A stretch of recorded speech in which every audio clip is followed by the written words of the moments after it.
প্রত্যেকটা দেশের সাথে যেভাবে বাংলাদেশের সম্পর্ক থাকে, ভারতের সাথেও সেভাবে বাংলাদেশের সম্পর্ক থাকবে। কথা হবে চোখে চোখ রেখে। আমরা আজকে ঢাকা কলেজ থেকে বলে দিতে চাই, দাদা বাবুদের কোন ষড়যন্ত্রই বাংলাদেশে বাস্তবায়ন হবে না।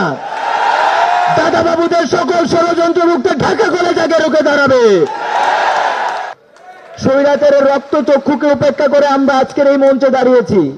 যদি আবারও কেউ নব্য স্বৈরাচার হয়ে ওঠার চেষ্টা করে, আমাদের এই বুকটা সবসময় পাতা থাকবে ইনশাল্লাহ। অনেকেই আজকে নির্বাচনের বয়ান তোলে। আমি স্বাভাবিকভাবেই আওয়ামী লীগ নির্বাচনে আসবে কিনা সেই সিদ্ধান্ত নেবে বাংলাদেশের ছাত্র জনতা। আমি স্বাভাবিকভাবেই গ্রামে গঞ্জে বা একদম প্রান্তিক অঞ্চলে গিয়ে মানুষদের সাথে মিশতে পছন্দ করি।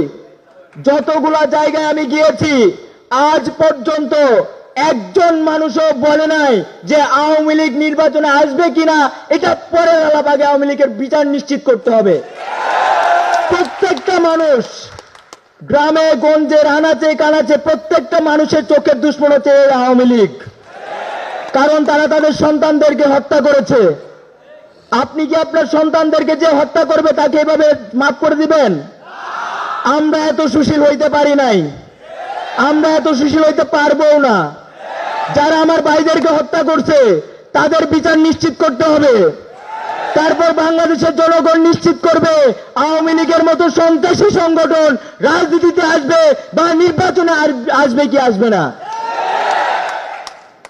তো আমাদের এখন ঐক্য খুবই প্রয়োজন। আজকে ভারতের দাদাবাবুরা বিভিন্ন ষড়যন্ত্র করছে, বাংলাদেশ নিয়ে খেলার চেষ্টা করছে। আমরা আজকে ঢাকা কলেজ থেকে বলে দিতে চাই, দাদা বাবুদের কোন ষড়যন্ত্রই বাংলাদেশে বাস্তবায়ন হবে না। দাদা বাবুদের সকল ষড়যন্ত্র মুক্ত ঢাকা কলেজ আগে রুখে দাঁড়াবে। আমরা পরিশেষে বলতে চাই, এই বাংলাদেশকে নিয়ে খেলার যদি কেউ চেষ্টা করেন, আপনারা কেউ ছাড় পাবেন না। বাংলাদেশের হিন্দু মুসলিম সবাই বাংলাদেশি, পাহাড় থেকে সমতল আমরা বাংলাদেশি। এই বাংলাদেশকে নিয়ে খেলার চেষ্টা করবেন না। দাদা বাবুদের এজেন্ডা যে বাস্তবায়ন করতে চাইবেন তাদের বিরুদ্ধে আমাদের অবস্থান থাকবে। প্রত্যেকটা দেশের সাথে যেভাবে বাংলাদেশের সম্পর্ক থাকে, ভারতের সাথেও সেভাবে বাংলাদেশের সম্পর্ক থাকবে। কথা হবে চোখে চোখ রেখে। কারো কোন এজেন্ডা যদি এই দেশকে বাস্তবায়নের চেষ্টা করে, তাদের বিরুদ্ধে চরম হুঁশিয়ারি জারি থাকবে ইনশাআল্লাহ।